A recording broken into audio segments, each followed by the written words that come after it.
Season of the Worthy brings us face to face once again with Rasputin, Anna Bray, and the Cabal. But aside from the looming threat of the Almighty crashing down on the last safe city, what else is going on? As has been the case with Destiny since Warmind, narrative lore previews were published on Bungie.net prior to the season's launch, but unlike previous seasons, the lore here is much more extensive and more mysterious and more foreboding on the season's direct storyline. Today we're going to dive into the lore that covers the entries Legacy and Legacy Part 2. Welcome everyone to another Embrace Destiny video, Kaz PhD here. As always, brief notes are in the description below for a quick summary, and if you've already read the lore entries and want to skip to my discussion, please see the timestamp below. Legacy Part 1 follows Anna Bray on Mars, tracking down a powerful energy reading somewhere near Apollinaris Mons. Side note, Apollinaris Mons is an ancient volcano just south of the Martian equator, and close to the landing site of the Spirit rover, which was active before the collapse, Golden Age, circa 2004-2000 to 2010. The journey to the site refamiliarizes us with Anna's story and situation. She has been working with Rasputin, attempting to uncover the secrets of the past regarding Clovis Bray, herself, and the Warmind. For those who read the comic series, you'll see this as an extension of Anna's adventures on Mars, but occurring much more recently in our story. Here, Anna is tracking down a Warsat spike, something that is emitting 51 gigawatt hours, or 67 microsieverts a year, which is not great, not terrible. For clarity, 51 gigawatt hours mean the spike is emitting the same amount of energy as 50 Hoover dams. In any case, beyond tracking down the signal, Anna is searching for something called Atlas. This is mentioned a few times in these two lore entries, but not really further expanded on. Some kind of lost Clovis Bray secret, Atlas is likely a program or something related to Golden Age tech. Alongside Anna and her ghost Jinju, we find that Rasputin himself has found a way to tag along, communicating through the emission of sonic tones and lights through Anna's helmet. Rasputin here is shown to have much more personality and character than we have seen before, seemingly making jokes and showing stubbornness, at least as far as we can tell given Anna's response to his method of communication. The team reaches the volcano's caldera, which is like a large hollow left after a volcano's magma has flowed away, and they find some kind of Warsat facility. Making their way inside, there are signs of destruction, forced entry, even gunfire in the area. Bullet holes mark the walls and floors, and the interior walls appear to be pushed in by some kind of Golden Age drill. As they push deeper into the facility, we begin learning more about its purpose. Pushing past dead Exos and toxic gases, Anna, Jinju, and Rasputin begin attempting to access the facility's mainframe. First and foremost, they discovered that the site was named Clovis 9, surprising Anna as she thought they had found all the Clovis sites on Mars. Next, they learn about the Pillory program, and here's where things take a turn. For those unfamiliar, a pillory, also known as the stocks, the wooden restraining device with holes for a person's head and hands, used to hold them in place. As Anna digs through the code for the Pillory program, we discover that it was a restraining device of sorts for Rasputin. While it's always fun to decipher the code ourselves, we can get the gist of it from Jinju in Legacy Part 2, where she says, "I've been going through the Pillory mainframe download. Those stations are meant to split Rasputin's mind up in the event that he became, insubordinate." More on this later in the video. At the end of Legacy Part 1, Anna discovers the locations of 12 other facilities, including the Earth, Moon, Europa, the asteroid belt, and finally, Uranus, where an orbiting station is sending an ongoing distress signal with an orbital decline countdown timer of 42 days. Downloading what they can, Anna and the team set off to save the falling station. Legacy Part 2 is itself divided into two different parts. The first involves the journey to the station, where the team tries to better understand the Pillory and Echo program. It seems that Echo is a contingency plan, activating after Pillory. Anna speculates that the program involves cloning Rasputin, or parts of him, grafting him onto Exos which would have limited capability and be more easily controlled. Furthermore, Jinju tells Anna that her name and signature are all over the programs, that Anna was very involved with it in her former life, but how exactly remained uncertain. It was also confirmed that Anna's partner, Cameron, is still alive, studying the pyramid and black garden on the moon. Suddenly, the team were pulled off course, approximately 3 AU from the Uranus orbital station. An AU, or astronomical unit, is the average distance between the Earth and the Sun, about 150 million kilometers. To be off course by 3 AU is the same as being off by almost 450 million kilometers, or twice the distance between the Sun and Mars. For reference, Uranus is about 20 AU from the Sun, Neptune is 30, and the Kuiper Belt, a ring of smaller ice and rock like a dispersed asteroid belt, is around 30 to 50 AU away. The scene plays out similarly to Osiris' journey, if you read that one previously on Bungie.net, with space warping, gravitational anomalies, and just being a very foreboding place. With the safety of their ship at risk and hull integrity failing, they managed to lock onto the station properly and jump to its location. As they approach the station, they notice it's surrounded by warsats. Before they have much of a chance to comment on that, the warsats turn on Anna's ship and begin attacking. Anna, Jinju, and Rasputin fight back, defending the ship and assimilating some of the warsats in turn. Finally, they arrive at Kaelis Station. Exploring, the team find greenhouses, storerooms of supplies, and a non-functioning staff of Exos. Finding one with the markings of a station manager, Jinju charged up the Exo in order to talk with it, find out what was going on. The manager jumped to alert status, recognizing Anna Bray immediately. It detailed that the station was part of the Echo project, that Echo 1 and 2 were stocked to oversee embryonic development at Colony M31, at sites A and B, and that there were indeed 13 Clovis sites, not 9 or 12 as thought before. Finally, as the Exo was explaining that not all information was readily available, it had some kind of cipher lock, preventing it from fully speaking, saying, quote, "Project Echo requires a station link with verbal cipher engaged, dead rock, verbal cipher disengaged resources." At that moment, all hell broke loose as an ion lance struck Anna in the chest. Flashback time. Echo 1.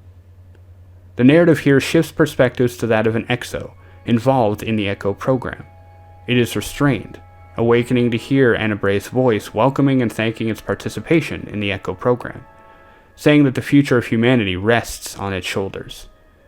However, a gravitational anomaly struck the station, and sterile neutrino bursts knocked the Exo out. Echo 7. It is alone, but it hears the voice. Thunder. Pain to death. Reset. Echo 22. More pain. A muffled voice. Restraints. Echoes 41, 89, 320. Madness ensues.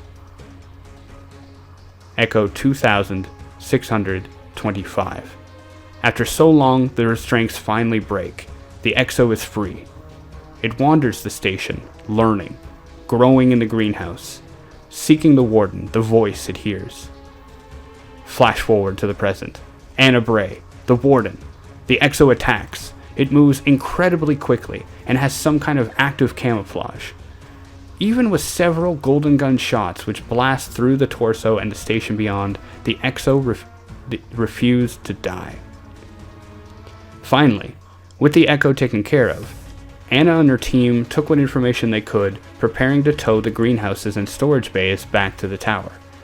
And while Jinju suggested that the whole station could be towed back with warsats, Anna decided that it's okay to let things be forgotten. Wow, okay, that was a lot. As I said earlier, these lore cards were more complex than we normally see, and I really enjoyed the atmosphere and pacing of them, discovering more and more with a growing sense of foreboding like any good horror film. So let's recap what we know, and then speculate on some things. First, Cameron, Anna's partner, is alive. Yay! And research continues on the moon, even if most of us haven't been back since Shadowkeep. Next, There are several Clovis facilities around the solar system. In fact, if you have discovered the Seraph bunker in the EDZ, you'll likely have seen the map detailing their location. As part of these facilities, Clovis and Anna Bray developed the Pillory program, and as Anna's ghost Jinju put it, the program seems to be a method to scale back Rasputin's power and capability, splitting his mind among the various stations if he went rogue. Developed during the Golden Age, you can see how this program makes some sense, but it would also be very controversial, hence why it was so well hidden.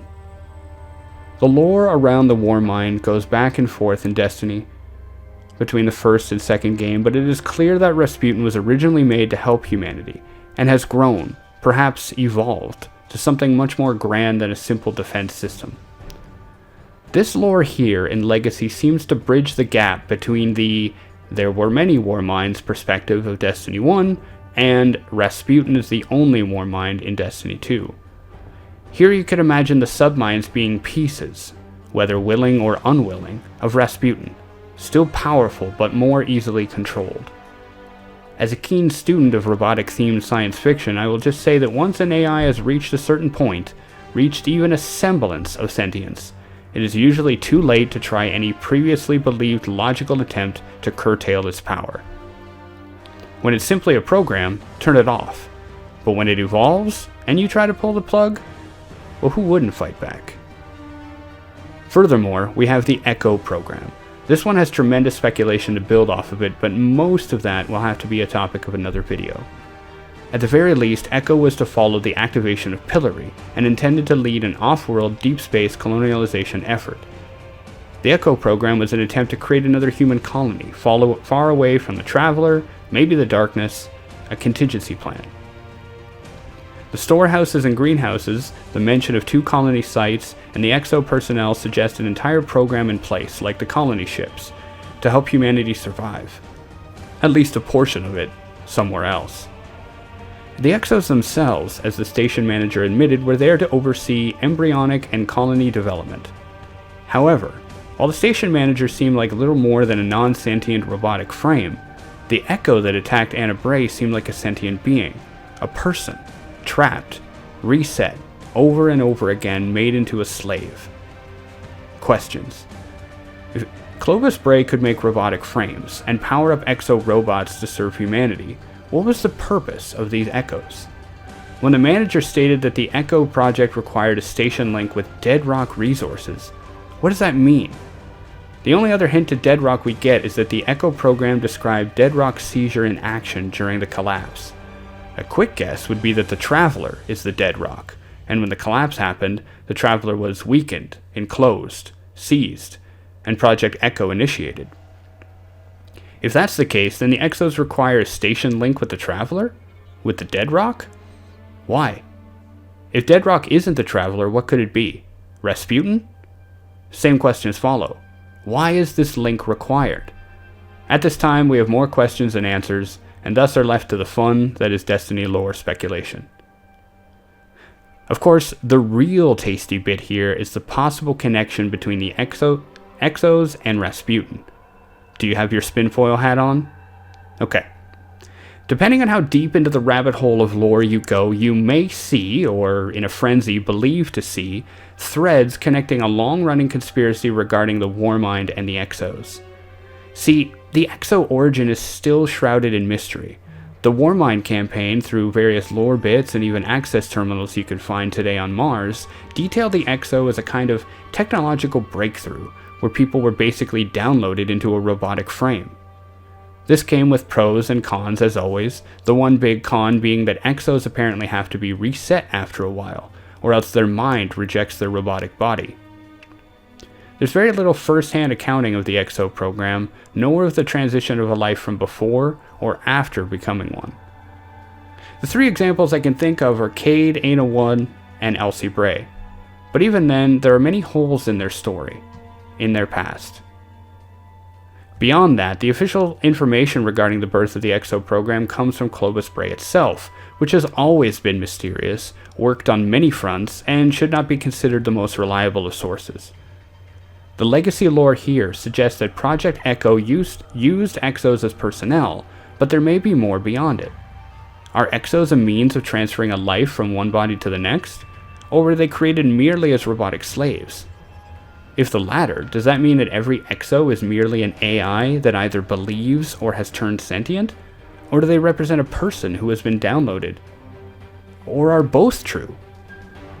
Or are Exos actually meant to be a splinter of the Warmind, pieces of Rasputin himself, and underneath all their mystery lies a deep-programmed intention very few in the Destiny universe are even aware of? What is the Deep Stone Crypt, Bungie? Will we ever learn more?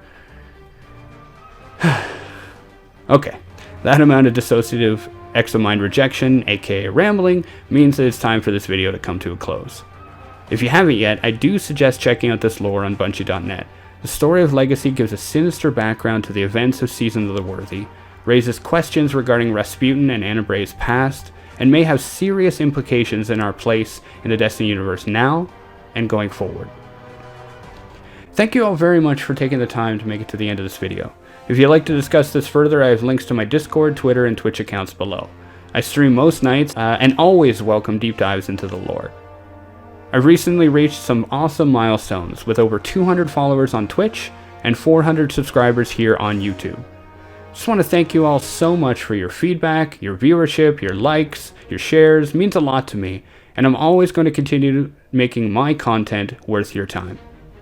So what do you think? Are you enjoying the season so far? Where do you think it is going? Will we learn more about Project Echo? Feel free to leave your thoughts below in the comments, and I'll see you next time. Stay safe. Bye now.